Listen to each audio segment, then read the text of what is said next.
Pizza किसे पसंद नहीं है, चाहे वो अमीर हो या गरीब। लेकिन गरीबों को पिज्जा मिलता कहाँ है। ऐसे ही विष्णु को पिज्जा खाने का बड़ा शौक था। उसने 18 साल की उम्र में पहली बार पिज्जा देखा था। विष्णु गांव का गरीब लड़का था और 18 साल की उम्र में पहली बार पढ़ाई करने के लिए गांव से शहर आया था। पहले तो शहर की स्पीड और रास्तों से उसे बड़ा डर लगने लगा। ये शहर के लोग इतनी जल्दी में क्यों रहते हैं? गाड़ियाँ कितनी तेजी से निकलती हैं यहाँ।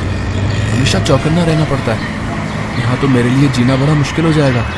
वो गांव से ही अपनी ड्रेस लाया था, कुर्ता और पजामा। कुर्ता पजामा पहनकर ही वो पहले दिन कॉलेज चला गया और देखा कॉलेज के बाकी लड़के और लड़कियां जीन्स और छोटे छोटे मॉडर्न कपड़े पहन कर आए हैं। यहाँ तो सब कुछ बड़ा मॉडर्न है। यहाँ मुझे देखकर सब लोग हंस कैसे रहे हैं? सच में विष्णु को देखकर सभी हंस रहे थे।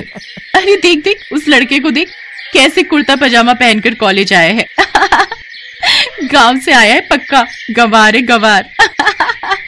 विष्णु चुपचाप क्लासरूम में घुस गया और एक लड़के के पास जाकर बैठ गया। हेलो, मेरा नाम अभिनव है। मेरा नाम विष्णु है, मैं गांव से आया हूँ। हाँ, तुम्हें देखकर पता चल रहा है। क्लास शुरू हो गई। पढ़ाई खत्म होने के बाद सबको भूख लग गई। एक लड़की अभिनव के पास आई और बोली, चल अभिनव, खाना खाते हैं। हाँ चल। विष्णु, तू भी चल हमारे साथ। हाँ चलो चलो, मुझे भी भूख लगी है, दाल चावल खाते हैं। ये सुनकर पायल जोर से हंस पड़ी। कॉलेज में दाल चावल कौन खाता है गवार? पायल, ऐसे मत बोलो, बेचारा ऐसे ही घबराया हुआ है। तो फिर कैसे बोलूं? कुर्ते पजामे में गवार लग रहा है ये हमारे साथ जाएगा तो मैं नहीं जाने वाली हूँ खाने। पायल, ऐसे किसी का मजाक उड़ाना अच्छी बात नहीं है। तू ज्यादा ज्ञान मत दे। तुझे शौक है तो तू इसके साथ खाने के लिए जा, मैं किसी और के साथ चली जाऊंगी। चाहने वालों की कमी नहीं है। तेवर दिखाकर पायल चली गई। अभिनव ने विष्णु से कहा, विष्णु, तुम बुरा मत मानना, शहर के लोग ऐसे ही होते हैं। नहीं नहीं, हम गांव से हैं, सुनना तो पड़ेगा ही। चलो खाना खाते हैं। चल, आज मैं तुझे एक अच्छी चीज खिलाऊंगा। अभिनव विष्णु को पिज्जा शॉप में ले गया। विष्णु ने कहा, जो भी खिलाना है खिलाओ, लेकिन अंडा, मछली और मांस मत खिला देना भैया, हम शुद्ध शाकाहारी हैं। चिंता मत कर भाई, यहाँ वेज भी मिलता है। भैया, 2 पनीर पिज्जा देना। दुकानदार ने 2 पनीर पिज्जा दिया। विष्णु ने ऐसी चीज कभी देखी ही नहीं थी। अरे बाप रे, इतनी बड़ी गोल रोटी। हाँ मेरे भाई, इसे पिज्जा कहते हैं। पिज्जा? लेकिन हुआ तो वही ना, आटे की रोटी के ऊपर पनीर की सब्जी। हाँ, बात तो सच है। जो भी है, खाकर देख कैसा लगता है। विष्णु ने पहला बाइट लिया और ऐसा लगा कि वो स्वर्ग में पहुंच गया। अरे वाह भैया, ये पिज्जा तो बड़ा ही स्वादिष्ट है। मैंने पहले ये कभी नहीं खाया। खाएगा कैसे, गांव में ये सब मिलता क्या है। बात तो सही है मेरे भाई, शहर में ही मिलता है ये सब, इसीलिए तो लोग शहर को इतना पसंद करते हैं। गांव भी बुरा नहीं है, वैसे मेरा असली घर गांव में ही है, लेकिन मैं बचपन से शहर में ही रहता हूं। पायल मेरी बेस्ट फ्रेंड है और इस कॉलेज की सबसे सुंदर लड़की भी है, इसीलिए उसे इतना घमंड है। जो भी हो, मैं तो अब से हर रोज पिज्जा ही खाने वाला हूँ। विष्णु को पिज्जा बहुत अच्छा लगा। वो और अभिनव बहुत अच्छे दोस्त बन गए। उसके बाद हर रोज कॉलेज के बाद वो दोनों पिज्जा खाने लगे। हर रोज तरह तरह के पिज्जा खाते खाते विष्णु पिज्जा का एक्सपर्ट बन गया। एक दिन कॉलेज के बाद अभिनव ने कहा, विष्णु, चल पिज्जा खा के आते हैं। हाँ तो चल मेरे हॉस्टल में, मैं बना कर खिलाता हूँ। तूने बनाना भी सीख लिया? हाँ मेरे भाई, सब कुछ सीख लिया। समय के साथ साथ विष्णु शहरी तौर तरीके भी सीख रहा था। शहर के लोगों के जैसे बात भी करने लगा था। वो अभिनव को लेकर अपने हॉस्टल रूम में गया और आटा गूंथकर उसने पहले पिज्जा का बेस बनाया। उसके बाद उसके ऊपर टमाटर का पेस्ट लगाया। उसके ऊपर मशरूम, पनीर, कांदा और शिमला मिर्च डालकर कढ़ाई में ही बेक करने के लिए छोड़ दिया। 1 घंटे बाद पिज्जा बनकर तैयार हो गया। अभिनव ने विष्णु का बनाया हुआ पिज्जा खाया और वो हैरान रह गया।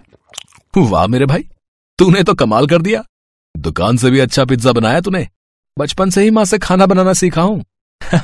कुछ तो काम आ रहा है अभी। भाई मेरे पास एक आइडिया है। ये सब पढ़ाई वढ़ाई मेरी बस की बात नहीं है, मुझे बिजनेस करना है। कल कॉलेज में कल्चरल फेस्टिवल है, वहां हम दोनों पिज्जे का स्टॉल लगाते हैं, मस्त कमाई होगी। हाँ चल चल, मुझे कोई एतराज नहीं है। अगले दिन दोनों ने कॉलेज में पिज्जा का स्टॉल लगा दिया और धड़ाधड़ पिज्जा बिकने लगा। तभी वहां पायल आई। अरे वाह अभिनव, तू भी इस देहाती के साथ रह के देहाती बन गया, गरीबों की तरह स्टॉल लगाए है। कोई भी काम छोटा नहीं होता पायल। पिज्जा बनाना कोई बड़ा काम भी नहीं है। पिज्जा बेचकर कितना ही कमा लोगे तुम दोनों, छोटे लोग छोटी सोच। अब विष्णु ने जवाब दिया, अरे ओ मैडम, क्या छोटा छोटा लगा रखा है? अरे देखना, मैं दुनिया का सबसे बड़ा पिज्जा बनाऊंगा। हाँ। दुनिया का सबसे बड़ा पिज्जा। अगर तुमने ये करके दिखाया तो मैं पूरे कॉलेज के सामने तुम्हारा पैर पकड़कर माफी मांग लूंगी। ठीक है, गांव का लड़का हूँ मैडम। हाँ, सरल हूँ लेकिन जिद्दी भी हूँ। अब देखो आगे आगे होता क्या है। हाँ। विष्णु और अभिनव रात को हॉस्टल आए। यार विष्णु, तूने चैलेंज तो कर दिया, लेकिन यहाँ दुनिया का सबसे बड़ा पिज्जा बनाएगा कैसे? यहाँ नहीं, अरे यहाँ लोगों का मन छोटा है यार। बड़ा काम करने के लिए हमें ऐसी जगह जाना होगा जहाँ लोगों का मन भी बड़ा हो। मेरा गांव। ये हुई ना बात। अगले दिन विष्णु अभिनव को लेकर अपने गांव चला गया और लोगों से सबसे बड़ा पिज्जा बनाने के बारे में कहा। गांव के लोग उसकी मदद करने के लिए एक ही बार में राजी हो गए और विष्णु ने काम शुरू कर दिया। गांव के लोग अपने अपने घर से आटे की बोरी लाने लगे, जिससे पिज्जा का बेस बना। लोगों ने अपनी अपनी गाय का दूध विष्णु को दिया, जिससे चीज बन गया। और सब्जियां तो गांव के खेतों में भरपूर थी। अभिनव ने अपने कॉन्टेक्ट से मीडिया वालों को बुला लिया था। मीडिया वाले गांव आकर दुनिया का सबसे बड़ा पिज्जा बनाने का काम देख रहे थे और टीवी पर लाइव टेलीकास्ट कर रहे थे। तो आप लोग देख रहे हैं एक गांव का सीधा साधा लड़का कैसे दुनिया का सबसे बड़ा पिज्जा बना रहा है। देखते रहिए हमारे साथ, ये पिज्जा बनकर तैयार होता है या नहीं। लगातार 7 दिन मेहनत करने के बाद दुनिया का सबसे बड़ा पिज्जा बनकर तैयार हो गया। गांव वाले खुशी से झूमने लगे और ये चीज टीवी पर टेलीकास्ट की गई। बड़े बड़े लोगों ने ये देखा और अभिनव के पास फोन आ गया। हेलो, तुम लोग अभी फेमस हो गए हो।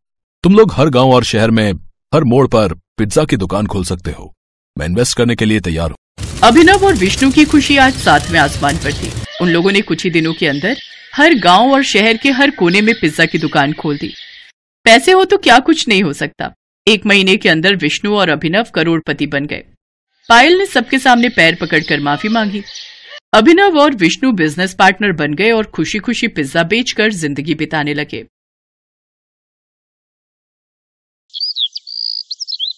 रामगढ़ गांव में सुधा अपने बेटे के साथ बहुत ही खुशी से रह रही थी। सुधा को पिज्जा बहुत पसंद था। गौरव बेटा, आज मेरा पिज्जा खाने का बहुत मन कर रहा है। बाजार से जाकर मेरे लिए एक पिज्जा ले आ। ये सुनकर गौरव बोलता है, अरे माँ, बुढ़ापे में पिज्जा भी कोई खाने की चीज है? ये सब बच्चों की खाने वाली चीजें होती हैं। तुम तो बस दाल रोटी खाओ और प्रभु के गुण गाओ। अरे मन तो मन होता है, बुढ़िया हो गई तो क्या हुआ, बूढ़े लोगों का मन नहीं होता क्या? अच्छा ठीक है, ले आऊंगा पिज्जा तुम्हारे लिए।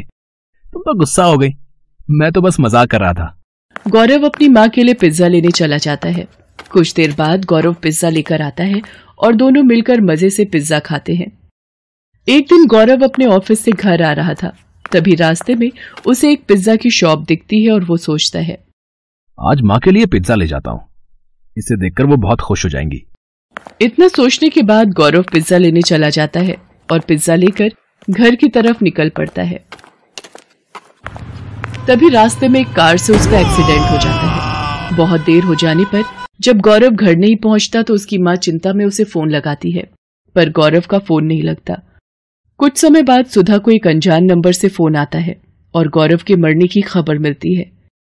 ये खबर सुनते ही सुधा के पैरों तले जमीन खिसक जाती है और वो फूट फूट कर रोने लगी और कहती है, हे भगवान, ये अचानक क्या हो गया? मेरे बुढ़ापे का इकलौता सहारा मेरा बेटा ही था, वो भी तूने छीन लिया। अब मैं किसके सहारे जिंदा रहूंगी? उसकी यह हालत देख पड़ोसियों से सांत्वना देकर चले जाते हैं। सुधा अपने बेटे की चिता को जला देती है। अब वो बिल्कुल अकेली हो जाती है। वो गौरव की बातों को याद करके रोती रहती थी। बेटे के मर जाने के बाद सुधा के घर की हालत बिगड़ने लगी थी। उसके पास खाने के लिए कुछ नहीं बचा था।